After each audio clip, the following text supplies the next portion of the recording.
da segunda conferência do Sincan 10, que é o professor Dr. Marcelo Mortsen Vanderlei. Ele é engenheiro eletricista pela Universidade Federal do Paraná, com mestrado em projeto de circuitos integrados analógicos pela Universidade Federal de Santa Catarina e doutorado em acústica, processamento de sinais e informática aplicados à música pela Universidade de Paris. No Sincan. No IRCAN. Seus interesses de pesquisa incluem o projeto e a avaliação de instrumentos e dispositivos para uso musical e desenvolvimento de técnicas de instrumentação eletrônica e de software para instrumentos musicais digitais e análise de movimentos de músicos durante as performances. Ele foi co-organizador do livro eletrônico Trends in Gesture Control of Music, no IRCAN. Em 2000, foi organizador da conferência New Interface for Music Expression. Em 2003, e coescreveu o livro, texto, New Digital Musical Instruments Control and Interaction Beyond Keyboard. AR Edition, tá certo? Em 2006. Atualmente ele possui uma cátedra William Dawson Scholar e é professor de tecnologia da música na Escola de Música Schulich, da Universidade McGill, onde dirige o Centro Interdisciplinar de Pesquisas em Música, Mídia e Tecnologia. Então, com vocês, Marcelo Vanderlei.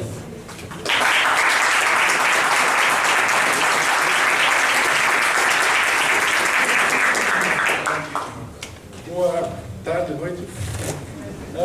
Dá para ver pelo sotaque que eu trabalho no Canadá, mas eu sou de Curitiba.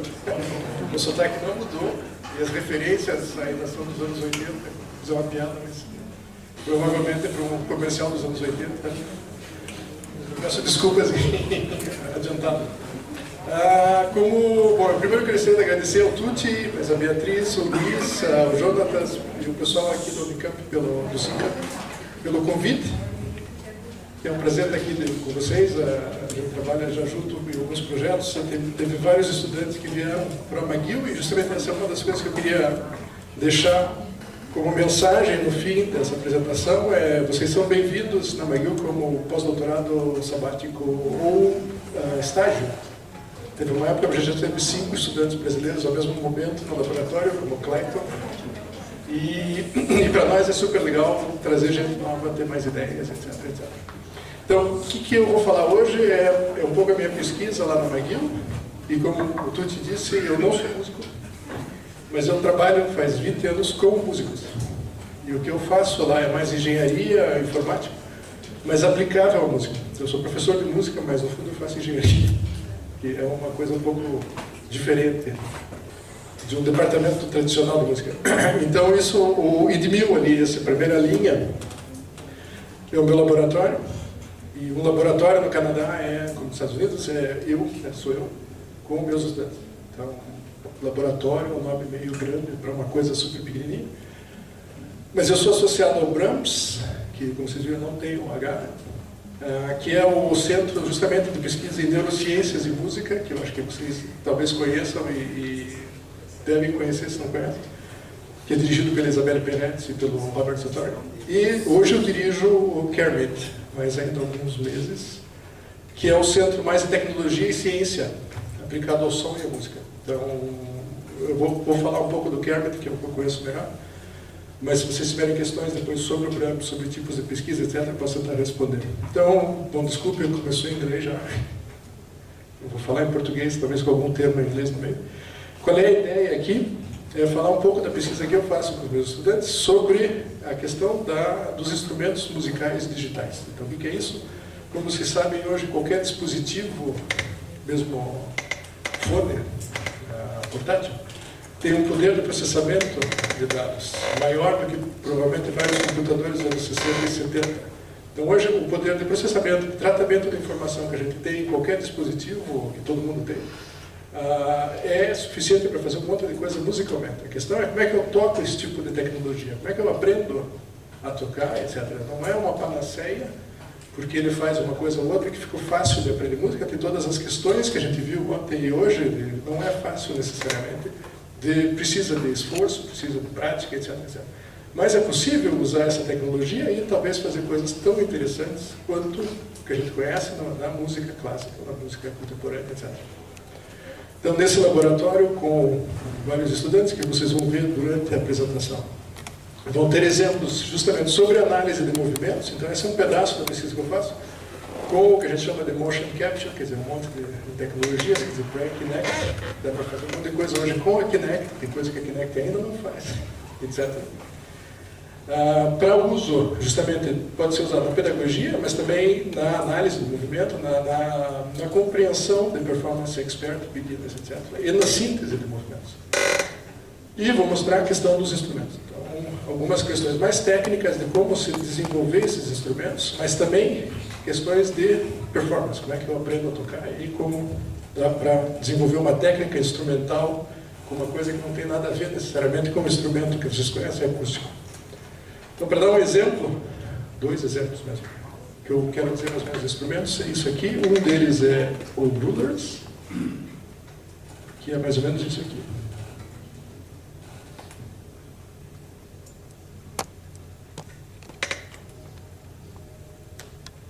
Acho que eu tenho que botar um pouco mais alto.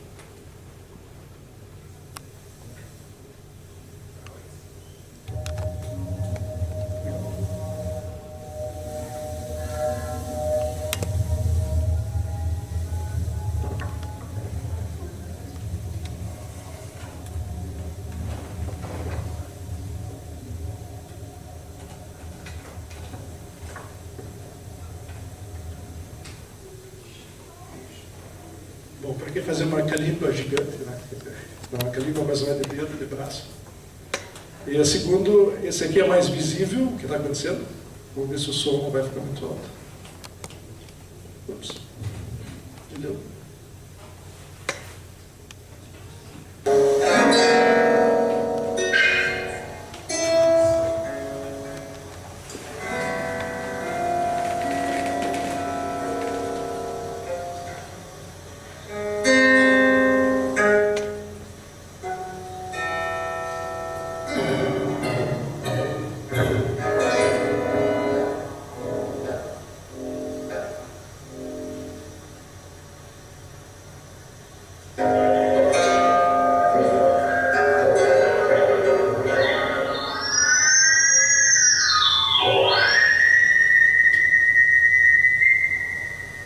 Fernando, que vocês conhecem, da Universidade Federal de Minas Gerais, que eu estava fazendo um doutorado lá no McGill. Um pouco de uma mensagem dos nossos anunciantes, quer dizer, vocês estão interessados nos livros que o Tuti citou. O primeiro está disponível gratuitamente em linha, né? Já faz 15 anos que foi feito. O segundo eu editei que eu escrevi com o Eduardo Miranda. Bom, vamos falar desses instrumentos. Vocês viram justamente antes um pouquinho sobre o Kermit, que eu acho que é interessante para vocês, justamente porque mostra, não é especializado em cognição necessariamente, mas tem uma área de pesquisa em cognição e principalmente um pouco de neurociência, muita tecnologia, movimento, etc, etc. Então vamos ver o que é esse Kermit, esse centro de pesquisa interdisciplinar, né? Interdisciplinar é muito importante. Música, mídia, não tem tanta mídia, mas o nome não sei o que botaram, e tecnologia, faltou a ciência. O que é, para quem lê em francês, foi uma reportagem que fizeram no Fundo de Pesquisa do Quebec, faz 2 anos. A ideia é justamente porque é interessante de fazer multidisciplinaridade, porque é difícil você tentar entender o problema musical, por exemplo, dos instrumentos, da performance, etc., só de um ponto de vista. Engenharia, ou música, ou neurociências, ou etc, etc. Então é muito importante para nós, pelo menos, colaborar e discutir, e porque vocês sabem que não é necessariamente fácil, porque as áreas não são as mesmas, os objetivos não são os mesmos, as conferências onde se publica ou não são os mesmos, os currículos não são os mesmos, etc, etc. Então, esse centro é uma coisa que complementa a questão universitária. Então o centro é transversal, a universidade é vertical, a universidade tem faculdades, as faculdades têm departamentos, os departamentos têm áreas, etc. Uma árvore, né? O centro, ele atravessa universidades, tem 3 universidades partners, quer dizer, que fazem parte, que é a Universidade McGill, o vermelho ali, a de Montreal, que é o azul, e a de Sherbrooke, que é uma cidade a 200 quilômetros de Montreal, e pesquisadores dessas 3 universidades e também de outras instituições no Quebec. E daí tem colaboradores de fora. Então, qual é a pesquisa? Ela é baseada em 4 eixos, né, de pesquisa. O primeiro é mais engenharia. São instrumentos, dispositivos e sistemas, e a ideia é usar engenharia, acústica, tratamento de sinal, digital signal processing, em aplicações óbvio para áudio e para música. Então, o que a gente faz lá? Novos instrumentos. Como vocês viram aquele tubo, por exemplo, aquilo ali tem um monte de instrumentação eletrônica. Como é que eu vou capturar esse tipo de movimento, gesto, de uma maneira repetível, reproduzível, etc. Software para performance interativa, sistemas imersivos, etc. O segundo eixo é mais a questão de software para musicologia, para análise musical. Para, por exemplo, o Google Scores. Vamos fazer um Google onde você vai procurar partição.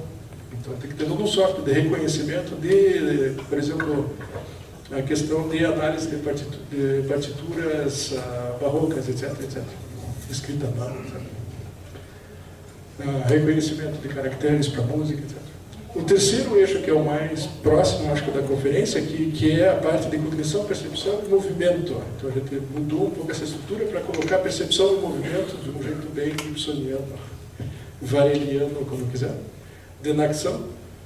Então, para a questão ciência, mais de cognição, percepção, mas também movimento. Quer dizer, dá para aplicar isso em um monte de áreas, por exemplo, a melhora para a performance, para a pedagogia, mas também para evitar problemas físicos, etc. E o último é a questão musical. Então, vamos aplicar esses 3 eixos, a pesquisa científica, a pesquisa tecnológica, a pesquisa de informática, para questões concretas em música. Vamos fazer peças, vamos fazer performances, vamos criar artes. E a ideia é que isso seja circular.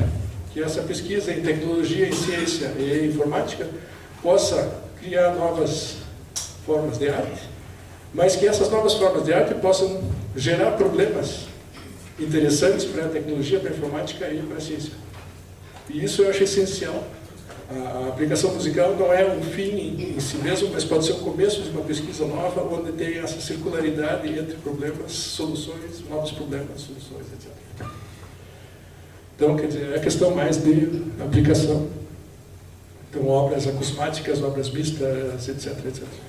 Então, 2 dos principais acontecimentos no Kermit, principalmente o primeiro ali, são as Distinguished Lectures, quer dizer, são seminários, né, são palestras de prestígio em ciência e tecnologia da música. O que é legal disso é que isso tudo está disponível na internet. Então, eu não tenho acesso aqui, mas vocês vão ver a lista ali dos últimos 3 anos, por exemplo, desde 2007, praticamente todas as conferências, então 6 ou 7 por ano.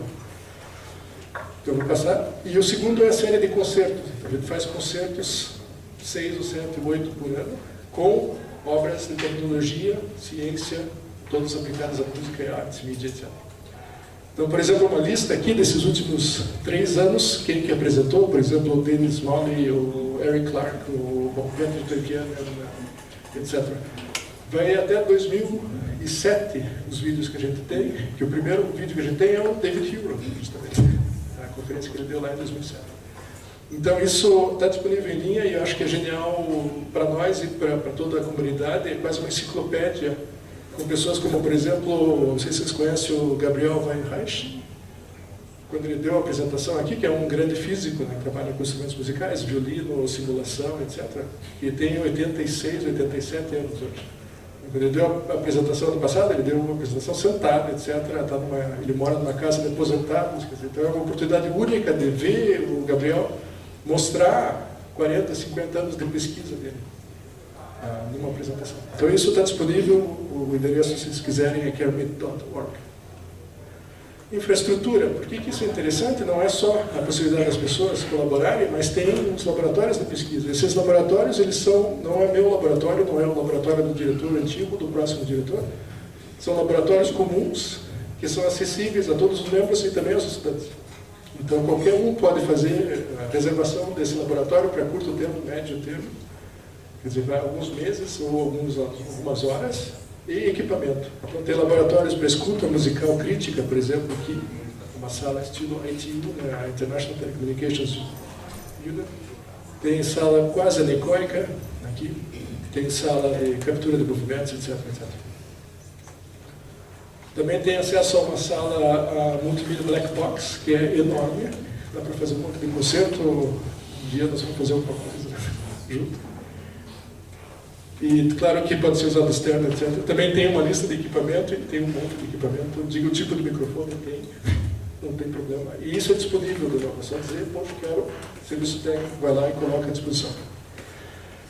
Um monte de estudantes, quer dizer, o objetivo justamente é formar uma nova geração, ou novas gerações de estudantes que não vão ser necessariamente multidisciplinares eles mesmos, mas que vão ser sensíveis à questão multidisciplinar. Quer dizer, são estudantes que vêm da engenharia, da informática, da música, da medicina, filosofia, o que quiser, mas que vão trabalhar junto. Para isso a gente tem certos tipos de financiamento para facilitar esse tipo de trabalho, com bolsas de $5 mil, etc., para que eles façam o projeto juntos. Tem uma escolha, etc. Bolsas para viagem, apresentação do trabalho, bolsas para intercâmbio. Por exemplo, um dos meus estudantes veio para Minas Gerais, há 2 anos atrás, trabalhar com o Maurício e com o Sérgio. E os membros, tem mais de 40 regulares, mais de 35 colaboradores, isso é uma distinção do Fundo de Pesquisa do Quebec. Tem algumas categorias, características lá. E alguns nomes, só para ter uma ideia de quem trabalha nessa área de cognição, espero não ter esquecido ninguém, na McGill tem o Bregman, o Zatov, o Levity, a Palmer, etc. A Perretz, a Carolina, o Normando, que é um compositor de música eletroacústica, etc. A Virgínia, da Concórdia, são membros na região de Montreal e do Quebec, que trabalham mais ou menos nessa área e que participam do centro e também, às vezes, do Branco. Então, não, se tiverem questões, vocês são bem-vindos a participar no curto termo, longo termo, me falem depois da conferência. Ou se tiverem questões, na época de questões. Bom, vamos chegar na conferência. Então, eu vou voltar para a minha pesquisa. O que é a minha pesquisa? Qual do instrumento musical digital?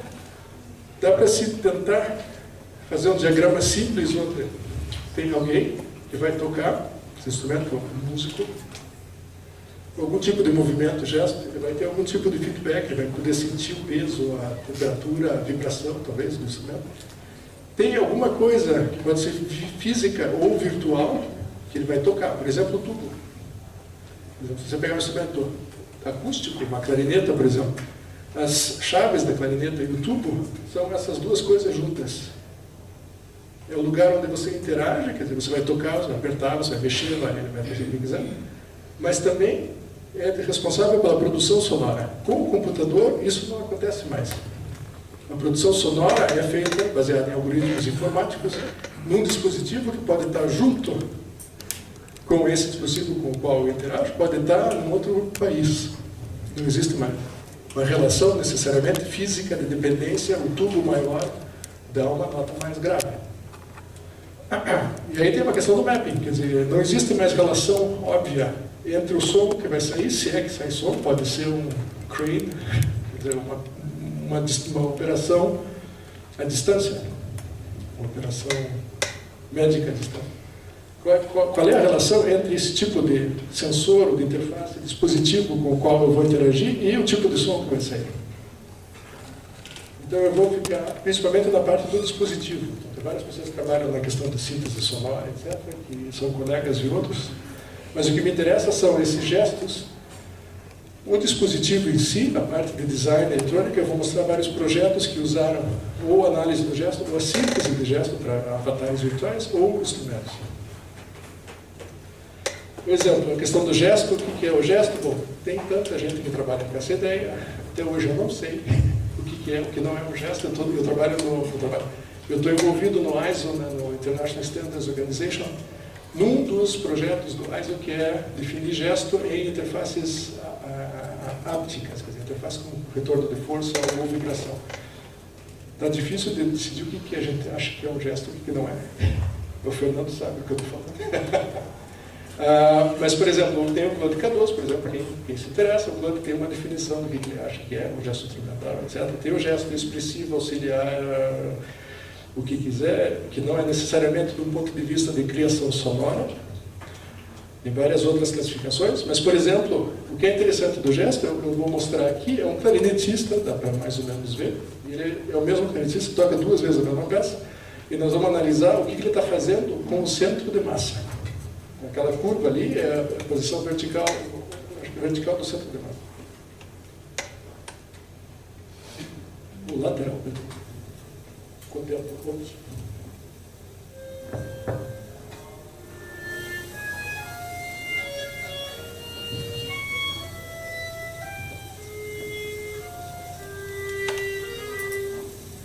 É um tipo de pesquisa, não vou falar muito disso hoje, mas, por exemplo, se as pessoas, por exemplo, quando tocam um instrumento, tocam clarinete e fazem isso, bom, normalmente não está escrito na partitura, bom, mexa isso, faça aquilo, faça meio círculo, pare a 75 graus, volte, às vezes está, mas não é sempre.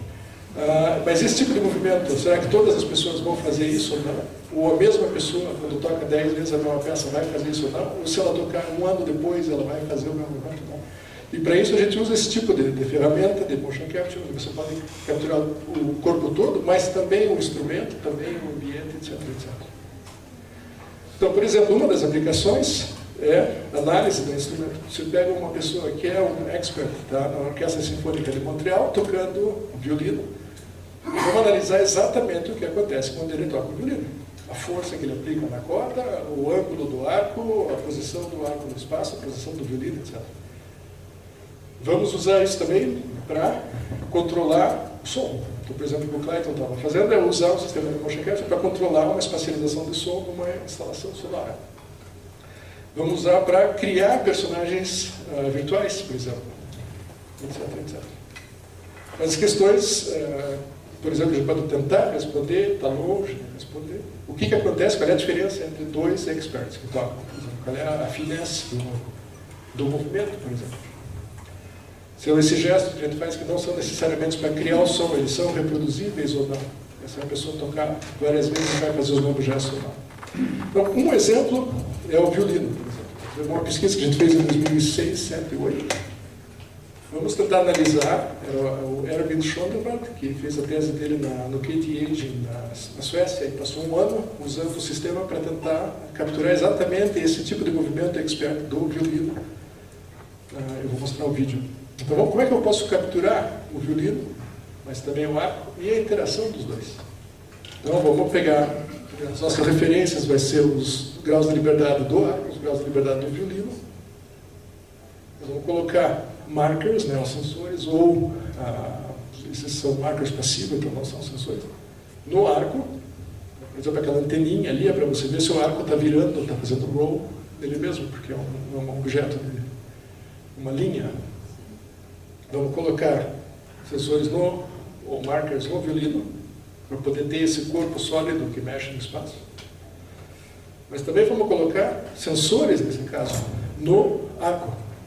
E esse é um sensor que se chama um strain gauge, está do outro lado dessa plaquinha, que está aqui, e do outro lado da plaquinha. E é um sensor de extensão, de pressão.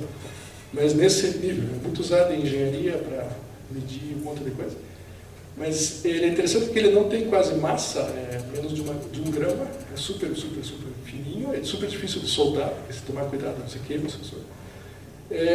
A variação, ele vai te dar uma variação de tensão, de resistência com a pressão. Então, se você comprimir ou se você estender o sensor, ele vai mudar a resistência dele, mas muda muito pouco, ele muda quase 1 ohm. Para quem faz engenharia e quem trabalha com sensores, mudança de 1 ohm é super chato de medir, porque é muito pouco. Então você tem que ter um sistema de instrumentação com ponto de Wheatstone, para poder medir isso de uma maneira razoável, linear, etc. Então isso tem que ser feito e tem que ser calibrado para poder daí dar uma medida absoluta dessa pressão. Como é que funciona na prática? Bom, aqui o Lambert Chen, da Orquestra Sinfônica de Montreal, vai tocar, vamos ver o que acontece.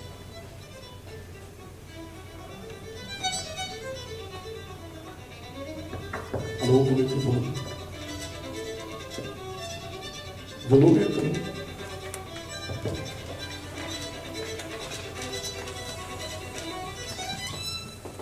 O meu volume ficou meio baixo. Dá para ouvir? Você tá, não estava muito alto, mas você está sem retorno, então fica mais baixo para você. Mas está bom para vocês? Legal. Bom, vamos analisar então. Vocês viram, ele tocou. Bom, primeira questão dessa análise de movimento, qual é a influência de todos esses pontos aqui? Do cabo, que o sensor aqui vai mandar justamente essa variação de resistência, você vai transformar em tensão, etc., né? Depois transformar no sinal utilizado pelo computador, etc. Então isso altera a performance ou não? Já não é evidente. Bom, depois tem que se botar essa roupa de lycra preta, bom, preto não precisa, mas tem que ser lycra, quer dizer, não é todo mundo que gosta de tocar com lycra, ou latex, ou o que vocês quiserem. Então, já não é complicado. Isso é muito usado no esporte, é muito usado em filmes, animação, atores, mas músico normalmente não tem a mesma relação com o corpo que um ator, que um esportista, etc. Então, não é todo mundo que quer fazer isso. Bom, o que eu posso ter com isso? Por exemplo, aqui é uma visualização do que estava acontecendo exatamente naquele momento que vocês viram no vídeo. Então aqui é o violino visto de cima. A corda que está sendo tocada, ela está sendo mais vermelha. Esse daqui é o arco visto desse ângulo. Não dá para ver se o arco inclina ou não. Aqui é a posição do arco com relação ao violino, mas também com relação à ponte, né, aqui, o cavalete. Aqui são as cordas, mais aguda para mais grave. Se ele está tocando a corda mais aguda aqui, vai mudar duas cordas aqui, etc, etc. Aqui é a força, foi calibrado esse sinal com uma referência, que é uma célula de força. Você pode medir daí em newtons a força em cada instante que ele está dando. E aqui é o diagrama de fase entre a inclinação e a velocidade. Então vamos ver quais são os padrões que saem dessa performance expert. Não é mesmo?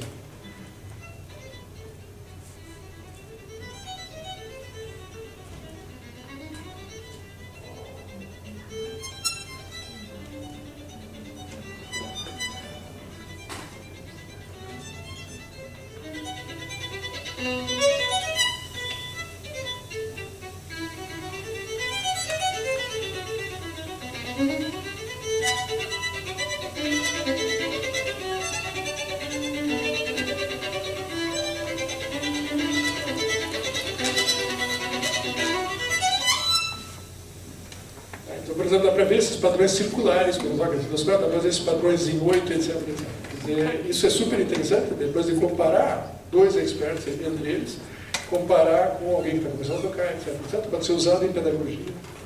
Também pode dar uma visão mais geral, pode ser usado até para a qualidade da performance. As pessoas não querem ver quem está tocando, qual é o tipo de roupa que a pessoa está usando, se a pessoa tem cabelo comprido e curto, etc., que é bem comum em orquestra.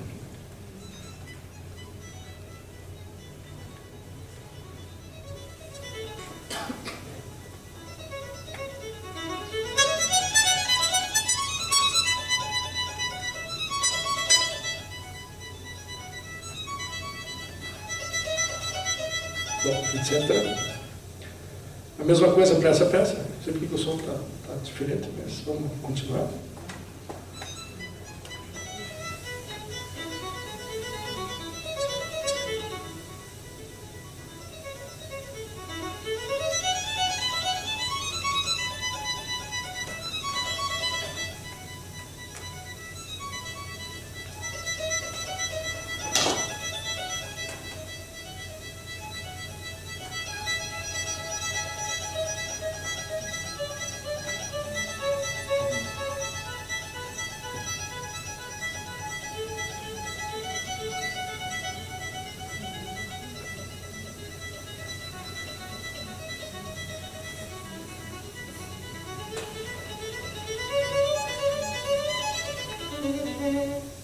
Bom, então para que isso pode ser interessante? De novo, para entender o que está acontecendo com alguém que faz 30 anos que toca de uma maneira extensiva. Também a questão da pedagogia, etc. Claro que tem limitações, não é tempo real, etc. Dá para fazer mais ou menos tempo real. Teve um projeto que se chamava iMaestro, onde eles fizeram isso, várias instituições europeias. Não é tão detalhado, mas dá para fazer em tempo real. Por exemplo, a pessoa toca e ao mesmo tempo diz, olha, está acontecendo isso, está acontecendo aquilo, etc. Bom, isso é uma das aplicações, mas eu também posso usar usar esse tipo de captura muito detalhada do movimento para criar novos movimentos. E isso foi um projeto que a gente fez com a Universidade do Sul da Bretanha, na França, onde a gente usou o mesmo tipo de tecnologia, modo novo, Leica, preto. Bom, na percussão. Então, no caso do tímpano, a ideia é pegar uma pessoa que vai tocar um tímpano e vamos tentar analisar vários tipos de ataques diferentes, vários tipos de posição do impacto no tímpano e também a articulação, a força, né, a dinâmica do gesto. Então eram 3 performances, o professor, 2 estudantes, que eram de mão droitier, quer dizer, sinistro, né? Destro e canhoto. Não sei qual língua que eu vou falar isso. Essa mão e essa mão. E a ideia é justamente ter um projeto de mestrado que está acontecendo agora, o estudante Benjamin Bacon, que está analisando esses dados, novos dados. Então, em performances simétricas, a pessoa tem que fazer o mesmo impacto com as 2 mãos. Tem uma diferença entre o destro e o canhoto. E essa diferença é um espelho da outra ou não. E é muito interessante o resultado, não vou mostrar hoje, mas está saindo um artigo agora, semana que vem, na França, uma conferência americana justamente sobre movimento. Bom, vamos capturar esses dados, vamos fazer uma base de dados com, então, legato, tenuto, vertical accent, etc., com a posição 1/3 do tímpano, a posição central, a posição na borda do tímpano, com dinâmica mezzo forte, piano forte. Vamos criar essa base de dados e vamos tentar sintetizar movimentos a partir dessa base, de movimentos que foram capturados, mas também movimentos que não existem. Então, dá para fazer mais do que a base existe. Então, por exemplo, uma performance do professor, que é alguém expert, né, que é um músico profissional. Je normal. Ouais.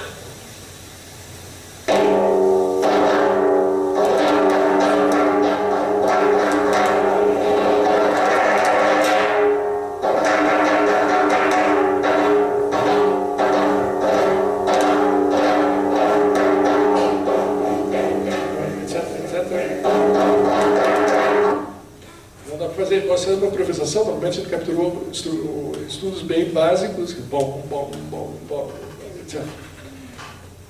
Claro que esse tipo de informação, de novo, pode ser usada para visualização. Vamos comparar músicos. O primeiro é o mesmo que vocês viram.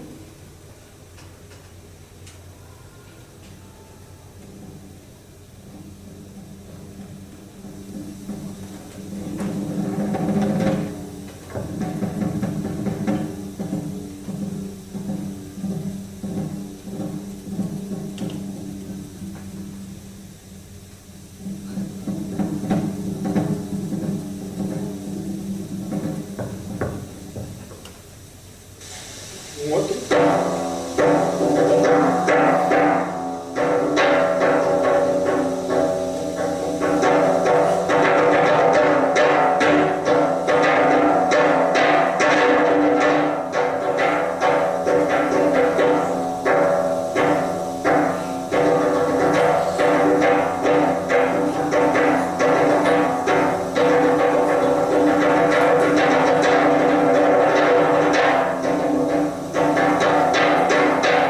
São 3 improvisações diferentes.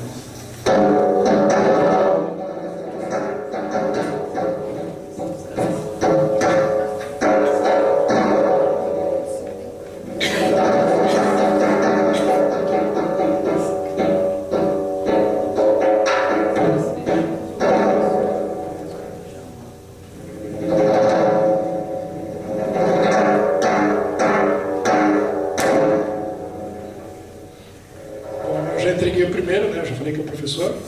Aí, por exemplo, quem que tem quantos homens, quantas mulheres?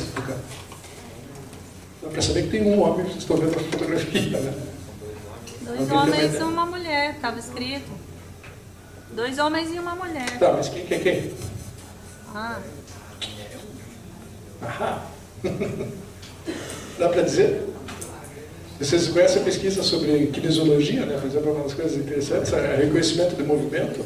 É fácil demonstrar, em menos de um segundo a pessoa pode dizer se é um homem ou uma mulher pelo jeito de andar. É uma questão de evolução, etc. Não é evidente na música, talvez em marching bands funcione, mas esse tipo de música da pessoa não mexe, não dá para ver. Quer dizer, não é tão fácil. Quem que é profissional, quem que não é? Quer dizer, quem que era canhoto, tinha um canhoto ou uma canhota e dois, dá para dizer quem que é? Quem que é o canhoto? Canhoto é o último. Quem que vota no último? Levanta mais, né? Quem que vota no primeiro? No fundo é o segundo. É o Como é que dá para segundo, saber? né?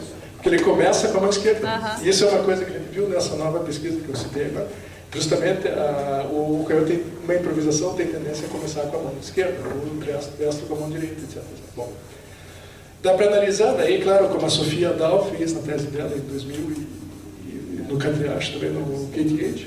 Quer dizer, dá para analisar a diferença da kinemática de cada um desses ataques. Por exemplo, o legato, o tenuto, o accent. Então, você dá para ver nesse eixo, né, a pessoa está tocando assim. Vocês estão vendo essa projeção nesse plano aqui.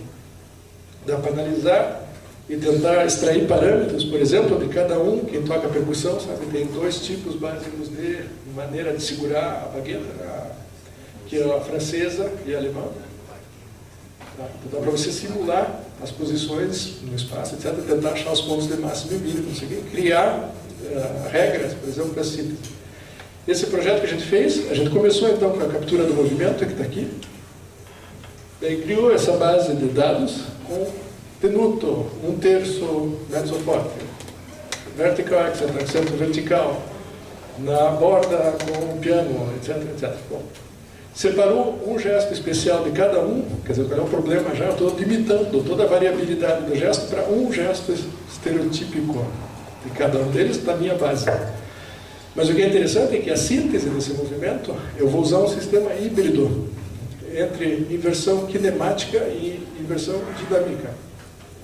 Eu posso fazer a inversão kinemática, eu saio da trajetória e calculo os ângulos do braço que vão dar essa trajetória. Ao contrário se você aplicar ângulos no robô, por exemplo, você vai ter uma trajetória no fim, do braço robótico. Então, a inversão, você sai da trajetória e volta para os ângulos. E a inversão dinâmica, você sai desses ângulos e calcula as forças que vão ser aplicadas nos segmentos, que vão ter uma massa, vão ter uma inércia, etc, etc. Com isso, e daí com uma correção do erro, com um PID, você pode criar um personagem, por exemplo, como esse.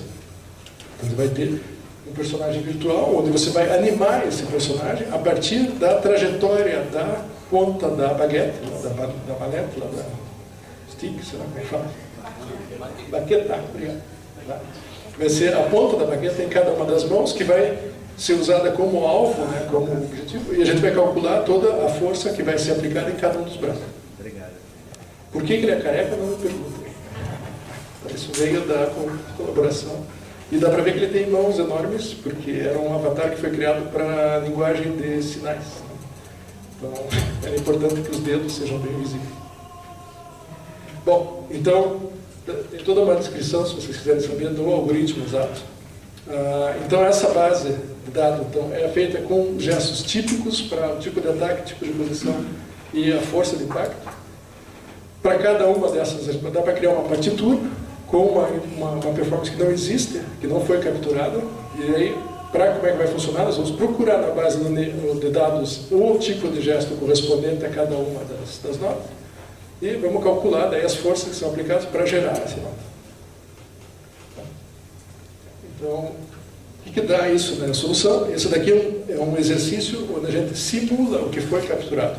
Foi capturada uma sequência de impactos, e nós vamos pegar os impactos individuais, vamos reproduzir várias vezes e vamos ver se está parecido ou não com o que foi capturado. Então, é o que dá aqui.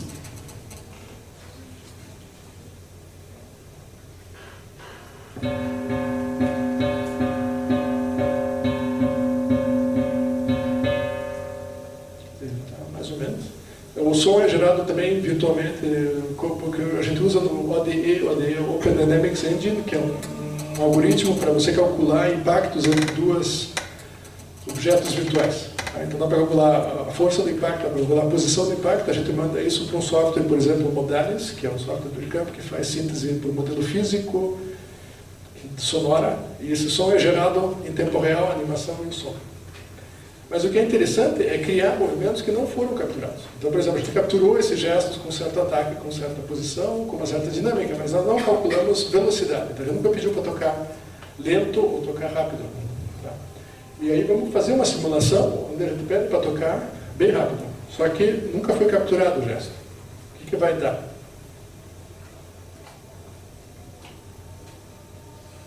Começa lento e acelera.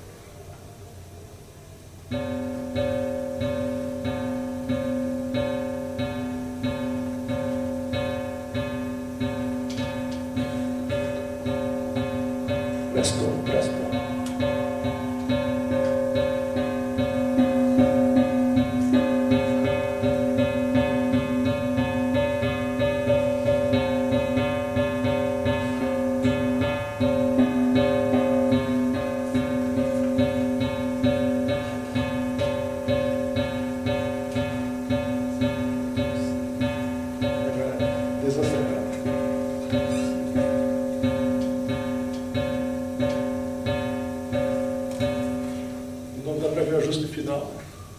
Justamente porque é controlado por força, tem que chegar na posição de repouso.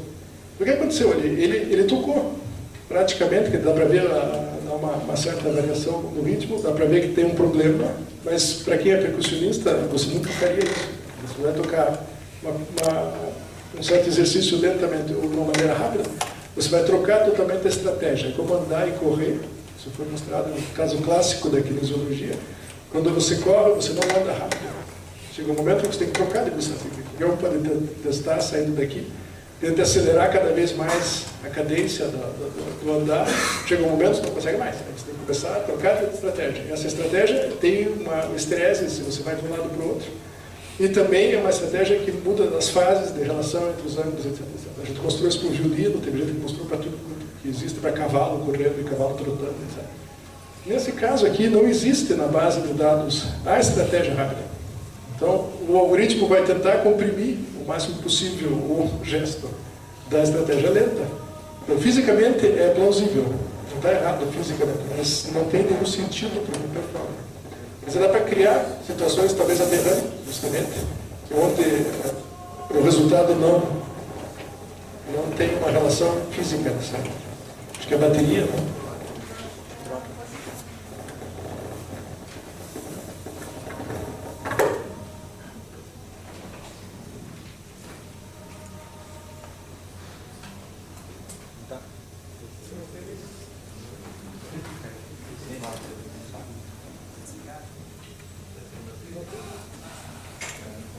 Alô? Vamos tentar, vamos ligando. Cada segunda palavra. Bom, o que é interessante nisso, do ponto de vista da simulação? O que acontece, dá para ver que existe na percussão normal, mas com uma mudança de estratégia. Ali não existe estratégia, justamente. Mas, mesmo assim, sem existir estratégia, agora é mistério.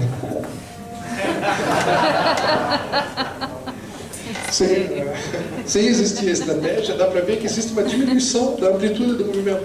Quer dizer, o algoritmo, para se adaptar, para tentar resolver o objetivo, que era tocar rápido, o negócio que não era para ser tocado rápido, ele acaba adaptando ele mesmo a amplitude.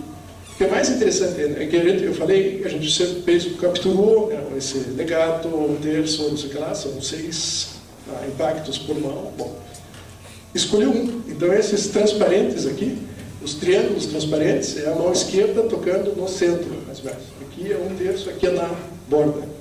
Cada um desses triângulos é um dos impactos que a pessoa fez. Claro que ninguém vai bater exatamente no mesmo ponto da membrana. Tudo bem, tem uma certa variabilidade. Então, a gente escolheu um deles como a referência na base. Escolheu um deles como a referência na base, escolheu um como a referência na base. Quando faz a simulação do mesmo exercício, que foi o primeiro vídeo que eu mostrei, você vê que a variabilidade volta. Por que volta? Porque, de novo, tem um erro, dependendo da condição inicial, como é um sistema dinâmico, vai aplicar uma força, mas a força vai ter um efeito proporcional para a força, mas também ao que aconteceu antes. Então, a articulação voltou, graças ao sistema. Claro que não é a mesma, mas é bem comparável. Isso foi uma coisa inesperada para a gente. Então, é um problema da música computacional, você simplifica para a questão de armazenamento, a questão de transmissão, você simplifica a variabilidade para evitar justamente ter muito dado. O problema é que você perde, vira muito mecânico. E nesse caso não ficou necessariamente mecânico, porque o sistema não consegue fazer 2 vezes exatamente a mesma coisa, porque depende da condição que vem. Então, o que foi interessante disso? A gente fez uma base de dados muito limitada para quem trabalha com síntese de voz, por exemplo, com concatenação, síntese por concatenação. Hoje em dia não é mais problema tamanho da base, você tem giga de dados, mas você tem que capturar todas as variabilidades possíveis. Articulação entre fonemas, tipos de fonema, sotaque, seja lá o que for. Nesse caso, a base era limitada. Mas a flexibilidade vem dessa hibridação entre a motion capture, né, que não é só uma amostragem que você toca de volta, mas tem o sistema físico em cima. O problema do sistema físico sozinho, para quem trabalha com síntese sonora por sistema físico, é achar os parâmetros que vão dar o som. É o mesmo problema de tocar um instrumento, se você não sabe tocar, você não consegue sair um som bonito, etc. Nesse caso também não tem esse problema, porque tem o objetivo, tem o goal, né, o target é da motion capture. Então isso é interessante porque limita os problemas dos 2 lados. E te dá alguma coisa que fisicamente faz sentido, não necessariamente é real. O que a limitação é que, claro que ele não, por exemplo, tem o que é super importante na percussão, ninguém toca percussão assim, né? Talvez uma galera romana no filme dos 3 Patetas, mas todo mundo vai usar um monte de articulação dos dedos. Super importante. Claro que nesse caso não, porque é um grande problema de captura de movimento, e você medir justamente o que você passa nesse tipo de interação. Então, esse é um trabalho futuro. Ele vai tocar com o estilo do dado que a gente usou na base. Ele vai tocar no estilo do, seja lá quem for. Quer dizer, é um grande problema na captura de movimento para quem trabalha com vídeo, por exemplo, para games, né, para Ubisoft, etc. São 2 problemas importantes, é o retargeting, quer dizer, você capturar uma pessoa baixinha, etc., e botar num avatar grande, ou vice-versa, ou uma pessoa magra num gordo, etc. E a questão do estilo. Então, uma pessoa que faz karatê num certo estilo não é necessariamente o karatê do outro estilo. Então, o esqueleto que vai fazer o karatê no teu filme de animação, seja lá do que, vai fazer o karatê do estilo do ator que foi capturado. Então, quer dizer, a síntese de estilo é super interessante, como eu vou explicar. Bom, isso foi para a questão do movimento. Vamos ver agora alguma coisa sobre os instrumentos. Então, já mostrei esse diagrama. A gente falou até agora disso aqui, que são os movimentos. E a gente simulou, etc. Agora vamos tentar falar de como é que eu construo uma interface física. Não tenho a solução, mas tem alguns exemplos. E como é que essa interface pode ser usada no contexto musical.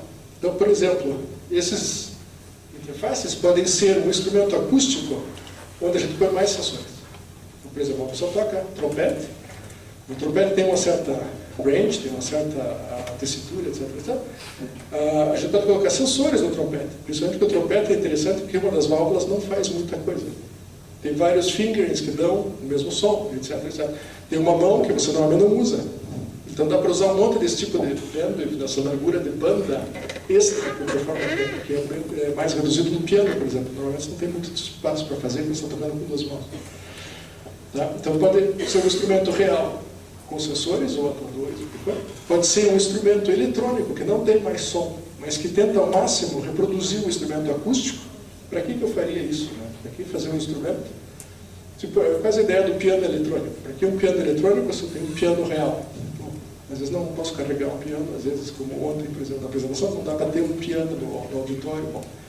Mas, por exemplo, dá para usar isso num scanner de ressonância magnética. Qual é o problema de um scanner de ressonância magnética? A própria ressonância magnética. Não posso levar um instrumento dentro do scanner. A maioria dos instrumentos não pode se levar, por várias razões. Então, posso criar um instrumento o mais próximo possível de um instrumento real e usar um scanner. Ou pode ser um controlador, por exemplo, aquele tubo que vocês viram, que talvez pareça um pau de chuva, mas não parece um instrumento. Também dá para fazer aquilo com fagote, mas dentro do preço. Tá. Bom, claro que dá para fazer uma orquestra, um conjunto, etc. Bom, como é que dá para fazer isso? Tem um monte de pesquisa nisso, que, de novo, quem está interessado tem os 2 livros que eu mostrei, tem um monte de artigos, etc. Um exemplo, trompetes. Então a gente achou mais de 20 trompetes, quase 20. Botaram sensor em tudo que é possível. Tá? Nas válvulas, em torno das válvulas, na embocadura tem menos, mas tem. Onde você pode, de novo, tocar o que você tocaria na trompete e, acima de tudo, por exemplo, fazer um vibrato com a força da válvula fechada, por exemplo. E foi um projeto de mestrado do Joe Thibodeau, onde a gente tem, o que me interessa justamente é essa caracterização. Vamos falar amanhã na mesa redonda. Teve gente que usou sensor de luz para medir a posição da válvula. Teve gente que usou sensor a efeito magnético, Roger. Teve gente que usou um potenciômetro para resistível. E teve gente, nós, que usamos um LVDT, que é um Linear Variable Differential Transformer, que é um sensor indutivo. 2 transformadores, onde você tem uma resolução praticamente infinita, é analógica, né? E uma resposta fantástica, só que ele é maiorzinho, mais super caro, etc. Vamos medir a resposta de cada um deles, e isso é interessante. Os sensores têm, claro, diferença de preço, tem diferença de tipo de instrumentação, etc., etc., mas eles, principalmente, têm diferença de resposta. E isso é uma coisa que nós vamos discutir talvez amanhã. Não é todo mundo que leva em conta quando faz um projeto. A instrumentação eletrônica é super importante e tem um conhecimento que existe muito importante. Então, quando a gente coloca uma coisa no Arduino e sai um resultado, é super legal, mas não quer dizer que esse resultado é otimizado. Tem um monte de coisa para fazer, às vezes não precisa. Mas é interessante saber, estar consciente das limitações que a gente está fazendo. Eu acho que às vezes isso falta lá nessa área. Bom, esse é um exemplo do instrumento existente, que toca, continua tocando como trompete, que a gente pode usar mais variáveis. Vamos passar, está cheio de exemplo também. Vamos passar agora para o fMRI. O fMRI foi um projeto que acabou agora, justamente depois de 8 anos, eu acho, 7 anos. Foi o Robert, que talvez vocês conheçam da pesquisa na questão da neurociência e música, que trabalha lá na McGill, no Instituto de Neurologia, e que veio para mim em 2004, eu acho, e disse, pois é, eu trabalho com música, isso aqui, eu vi que você faz instrumentos, você pode fazer instrumentos para o scanner. Claro. Claro. Quer dizer, eu cheguei, claro. O que quer dizer fazer instrumento para o scanner? Vocês já viram, é pena que a internet não funciona aqui, mas vocês já viram vídeos, procure Danger, Scanner, Oxygen Bottle, no YouTube, vocês vão ver, infelizmente aconteceram problemas reais, de pessoas morrerem em experimentação, porque alguém chegou com um objeto metálico, quer dizer, um objeto ferromagnético, não é todo metal, e entrou na sala do scanner, etc. Bom, pode acontecer de machucar alguém, até matar alguém, pode destruir o equipamento, etc., etc. É um ambiente inóspito para pesquisa, principalmente para música. Você pode chegar com uma tuba. Eu não sei qual é o material da tuba, mas talvez possa. Mas não é evidente trazer um instrumento. Por várias questões. A primeira é a questão do espaço. A primeira, óbvio, é a questão da segurança. Você não quer matar ninguém, espero que não aconteça. Mas também tem uma questão, você não quer interferir na medida. Imagina que você tem um instrumento que é seguro, não vai esquentar, não vai queimar, né? Acontece de correntes, pode ser gerada pelo campo magnético, se você tem, dependendo do circuito que você tem, um tipo de metal, mesmo que não seja magnetizável, pode gerar calor, tá? Pode queimar isso. Mas você também não quer que o teu instrumento vá afetar a medida. Imagine se o instrumento ele mesmo causa uma distorção na medida do oxigênio no cérebro. Você vai querer que não vai funcionar a tua medida. E tem também a questão da reliability, quer dizer, você não quer que a cada instante você tenha que chamar alguém para fazer uma calibração de 2 horas dentro da sala do scanner que custa $500 por hora, sei lá quanto para usar. Não é todo mundo que tem um scanner em casa, né? Ainda. Então, mas também tem a questão do espaço. Se vocês já viram o scanner, tinha uma foto ontem na apresentação da professora Silvia, a foto do scanner, e você não carrega o que quer dentro desse scanner. Então tem que adaptar, tem limitações que tem que ser adaptadas. Então primeiro foi um teclado, né, um piano, quer dizer, muito longe de um piano, mas que pode ser usado e que está sendo usado para experimentações. Então, foi feito experimentação, de novo, vai tocar deitado, não é todo pianista que eu conheço que pratica deitado. Tem o problema do espaço, de novo, não dá para botar um piano inteiro, nem no mecanismo da geração.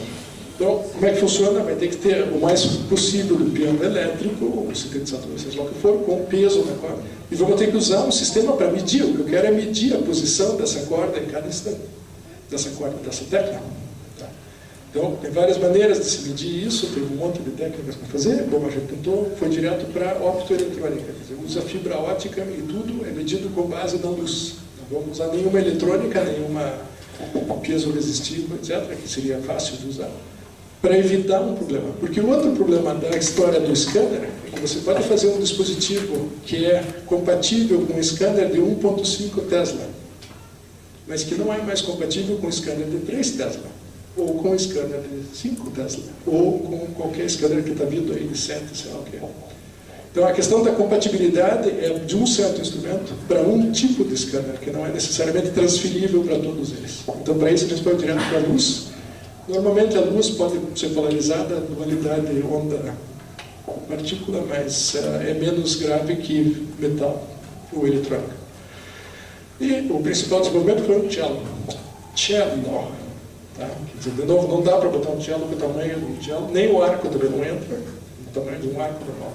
Então, a gente criou uma fingerboard, né, onde você vai tocar do mesmo tamanho. As cordas são de gut string, quer dizer, não são metálicas. O arco é um arco reduzido desse tamanho. Tá? Onde a gente vai poder medir daí, variáveis, como eu mostrei no violino. Vamos medir com outro tipo de sensor, não é mais strain gauge, com um divisor com uma ponta de Wheatstone, nós vamos usar um sensor de polarização de luz baseado na pressão. Tá? Dá para medir, esse é o Avron que fez o projeto, né, que terminou o doutorado dele agora. Então, com um arco que não é o arco final, onde a medida da posição dos dedos da mão esquerda, uma certa resolução é possível, da posição do arco em 3 dimensões do espaço, e da pressão do arco na corda. Esse cello vai gerar um som, quase como uma guitarra. É um som que não tem amplificação, porque não tem caixa de ressonância. E esse som pode ser capturado por vibração da corda, com infravermelho, com luz, ou tem um microfone compatível, etc. Outra coisa, quem já foi no scanner, já viu o ruído do scanner. Tá? Então, de novo, tem a sequência de captura que você pode definir, né? Então você tem o momento onde ele está capturando, daí o ruído não dá, daí tem um espaço entre capturas onde a pessoa toca, tem um delay entre o que está tocando e que aparece no cérebro. Tá? Então, não é um ambiente, de novo, de sala de concerto. O que foi mais interessante, eu acho, nesse projeto foi justamente o sensor da posição em 3D do espaço. Para isso, a Avron teve uma ideia genial, que foi usar o campo magnético do scanner para polarizar a luz com um tipo de sensor. Posso explicar depois? E a ideia é você, com 3 desses sensores, você pode medir a posição e dar um resultado praticamente linear. Bom, de novo, não é o melhor possível, mas levando em conta as limitações, está ótimo. Bom, como é que faz? De novo, a posição da corda, a vibração da corda, como a pessoa toca, de novo, não é todo cellista que toca desse jeito. Espero. A gente teve que desenvolver cartas de aquisição optoeletrônicas, quer dizer, que recebe luz, que manda luz. Então, é uma carta de aquisição analógica digital equivalente, só que é luz eletrônica, luz. E como é que soa isso? Esse é o som do exemplo que foi colocado.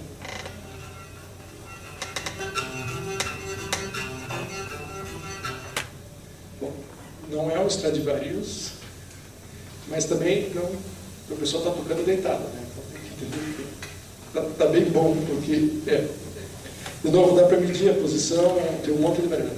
O que é interessante disso é que, bom, os instrumentos existem, são usados em pesquisa, o Robert está usando, a Virginia, a Caroline está usando com o Robert Cohen, em pesquisas de neurociência, justamente para entender o que acontece se eu mudo artificialmente a afinação do piano e a pessoa como é que ela vai se ajustar, etc. Mas são instrumentos que, de novo, são limitados justamente para o tipo de aplicação. Quer dizer, A carta de aquisição não dá para ser usada para qualquer instrumento, em qualquer contexto, mas o instrumento ele mesmo tem só interesse normalmente no tipo de aplicação. O que é interessante é que também dá para capturar coisas com instrumento acústico, não dá para saber a posição do dedo, a não ser que você analise o som. Por um sensor para dizer no cello onde é que está ouvindo ou não. Dá para fazer isso pela análise do som, mas ele tem um monte de problema com a análise do som, etc. Nesse caso, tem a medida direta da posição do dedo pelo sensor. Tem a posição direta do arco no espaço, sem motion capture. Bom, esse é um caso especial, que é um caso de limitações técnicas, espaço magnético, campo magnético, etc. Agora, vamos usar um lugar mais geral, não necessariamente tem tudo isso, uma sala de concerto. Vamos fazer, daí tentar fazer projetos onde a gente mistura esses instrumentos. Por exemplo, foi um projeto que a gente fez durante 3 anos, a tal da Digital Orchestra, que era a ideia de aprender a tocar e criar peças para esses instrumentos. Que eu vou mostrar bem rapidinho, porque eu vou passar para outro projeto. Um dos instrumentos feitos foi justamente esse aqui, que é uma roda de bicicleta. O que é interessante em Montreal, se vocês já foram, é que metade do ano tem neve, e bicicleta tem alguns temerários que andam de bicicleta, até serem achados por um caminhão, né, que acontece a cada semana, tem alguém que morre lá com bicicleta. Mas bicicleta, normalmente no inverno, com meio metro de neve, não é útil, então dá para fazer instrumento de música com bicicleta. Tá? Como é que funciona? Qual é o som dessa roda de bicicleta? O que vocês acham que seria um som dessa roda? E eu tirei o som do computador. Ele vai mexer essa roda de um jeito ou de outro. Imaginem que som que pode dar.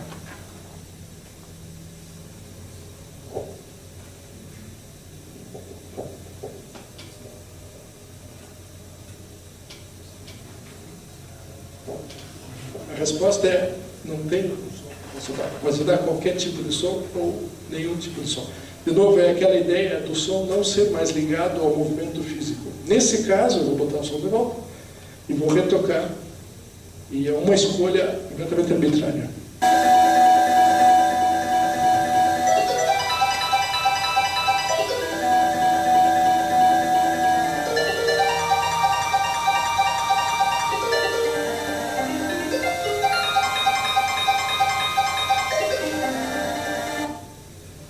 Poderia ser feito scratching, poderia ser feito de forma.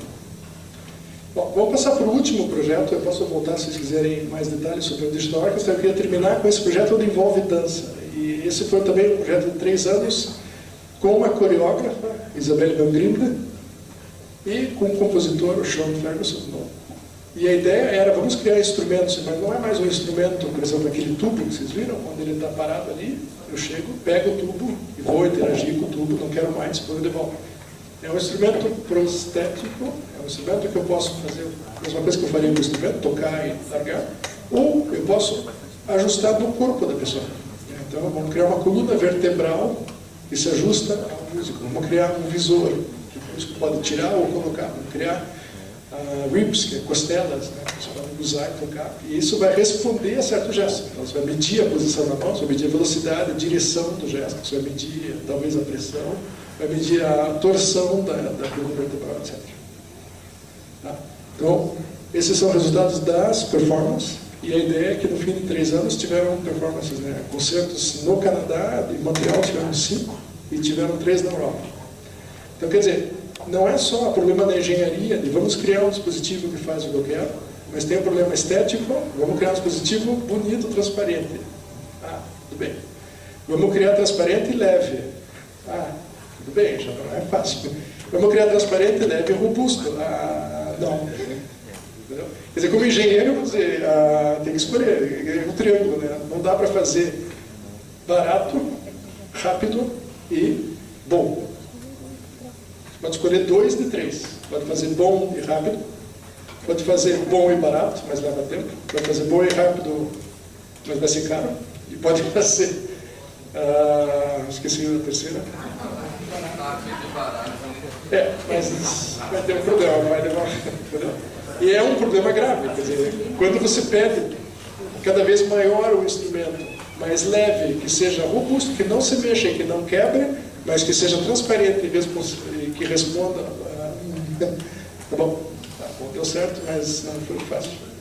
Então, começamos com um sketch.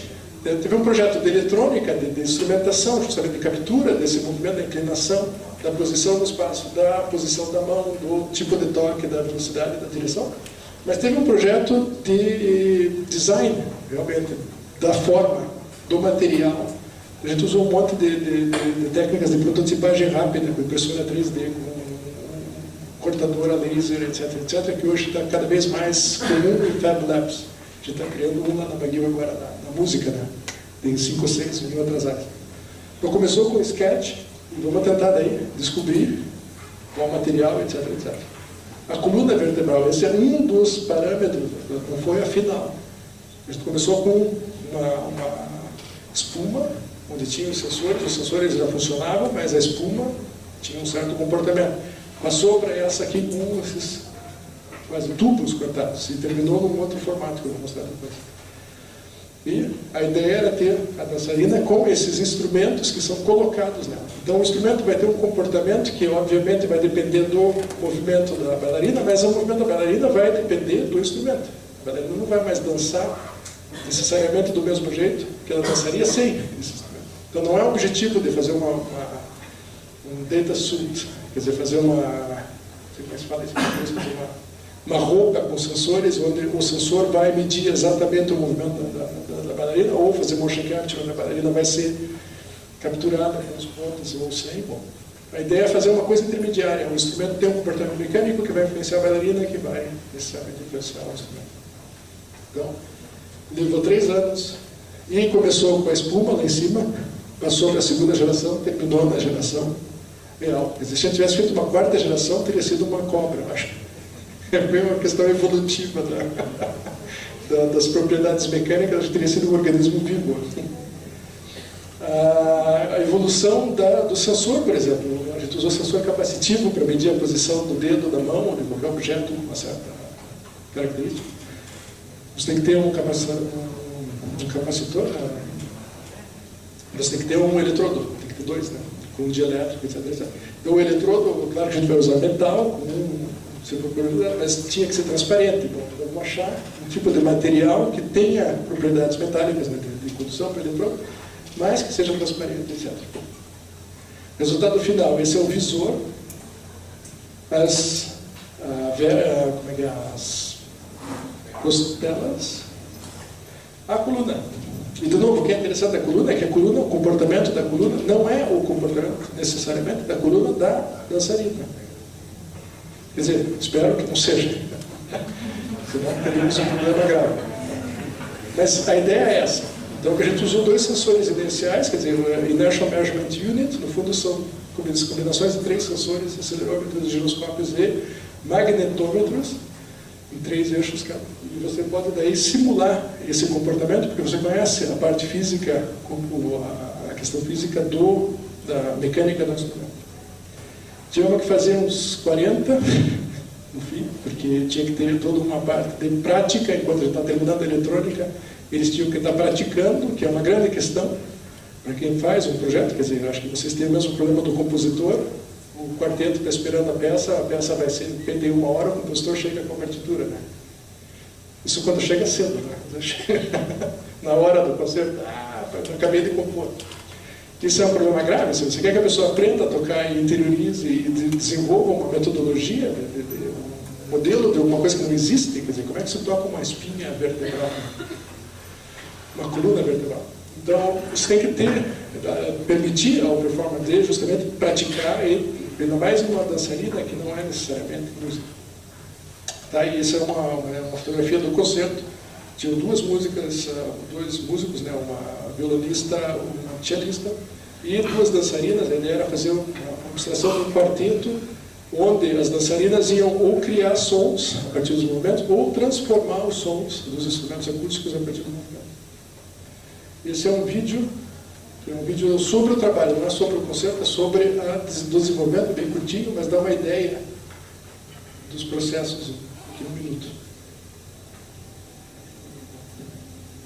A lot of things, but essentially it uses sensing and it uses a computer to synthesize sound. And we use the signals from the sensors to control the sound synthesis. For this project, we decided that we wanted to make what we're calling prosthetic instruments.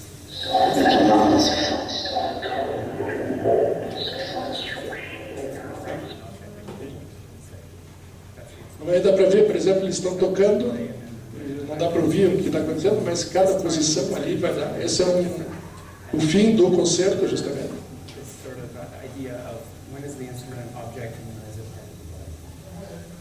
This is an important part of the music instrument. It's not the instrument itself, it's about the gestures which the instrument invites. If you're performing an instrument, you're going to perform certain Tem gestures. momentos onde a pessoa justamente tirava o instrumento, a modernização, vocês viram ali? They're wearing these objects that have a weight, that have a physical form, that have a capacity. I think that if you have a prosthetic spine or an external spine, then Não foi um projeto que tinha um objetivo de performance. E, de novo, para a engenharia isso é super interessante, porque os problemas na performance, por exemplo, quando eles foram tocar na Europa, a pessoa que desenvolveu o instrumento, que criou os sensores, que desenvolveu o software, não foi com eles. É a mesma coisa que você compra um saxofone, você não traz a pessoa que fabricou o saxofone cada vez que vai tocar. Então, traz um luthier e diz, bom, conserta para mim, senão eu não consigo tocar. Isso é uma questão importantíssima, que eu acho que a gente vai discutir amanhã, espero, na mesa redonda, que não é a tecnologia um objetivo, não é um objetivo, a tecnologia é uma ferramenta. E o problema é que a gente tem que estar consciente que a ferramenta, seja ela qual for, a ferramenta vai influenciar o resultado. Não existe ferramenta que funcione em toda ocasião e que não tenha influência no resultado. Quase como uma observação, num processo físico, a observação pode fazer parte do processo. Então, tem que ser muito cauteloso com a escolha da tecnologia e tem que estar consciente do que essa tecnologia te permite ou não, e quais as limitações que essa tecnologia. E é por isso que eu trabalho com os músicos, justamente, porque na engenharia eu teria feito uma tecnologia, eu faço pli, funciona, e agora, funcionar num concerto a 5.000, 8.000 quilômetros, sem o técnico, é claro que não é sempre que vai funcionar, não é perfeito, tem limitações, etc. Mas são limitações, são necessidades que normalmente não existem, não são coerentes num protótipo. Mas o protótipo funciona, a minha ideia é legal. Bom, de novo, foi super legal, 3 anos, tinha $200 mil para fazer, bom, legal. 10 estudantes, não 10 não, mas 4 estudantes que participaram noite e dia. A questão do conflito dos requerimentos, né, quer dizer, dos objetivos, quer dizer, tem que ser bonito, leve, robusto, etc., transparente e funcionar sempre. Legal. De novo, como os instrumentos para fMRI não é evidente, as limitações são enormes. Usamos um monte de rapid prototyping, quer dizer, fast prototyping, e isso vai ser cada vez mais a norma. A gente vai ter impressora 3D em casa logo, está chegando, já está super barato. E você vai poder comprar alguma coisa na Amazon, você clica no negócio, ele imprime em casa e não é tão simples assim, mas está muito claro. Conclusões. O que é interessante dessa pesquisa, pelo menos o que eu acho interessante, de novo, a questão do movimento. O movimento é a base. Eu pessoalmente acho muito mais interessante partir de um problema de movimento e daí achar tecnologia para achar esse movimento, certo? Em vez de dizer, tem uma tecnologia, o que eu posso fazer com ela? Vou fazer tal coisa. A tecnologia, para mim, é uma ferramenta. E a ferramenta tem que estar ao interesse do objetivo, da peça, da musicalidade, etc. E vamos tentar chegar numa conclusão, numa certa utilização dessa tecnologia, que seja o que a pessoa espera.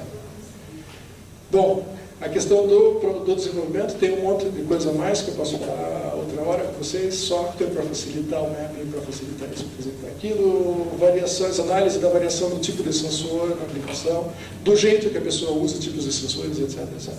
Mas o que é essencial nessa área é a questão da prática. E eu acho que, de novo, vou terminar aqui, é o que está faltando nessa área de pesquisa. Tem muito desenvolvimento, tem um monte de coisa, ainda mais com a questão do DIY, do it yourself, o Arduino, que é super legal. Cada um faz um negócio, é legal, funciona, guarda na gaveta. Tem que fazer a música no fim.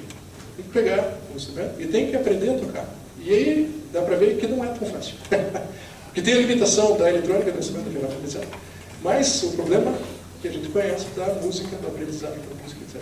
Então a gente tem muito que aprender na engenharia com os músicos, e eu acho que a gente tem bastante a oferecer também para os músicos da engenharia. Por isso que eu estou numa faculdade de música. Então, obrigado a todos os estudantes e colaboradores, espero que não esqueci de ninguém, todo mundo que pagou para isso e está pagando ainda bem.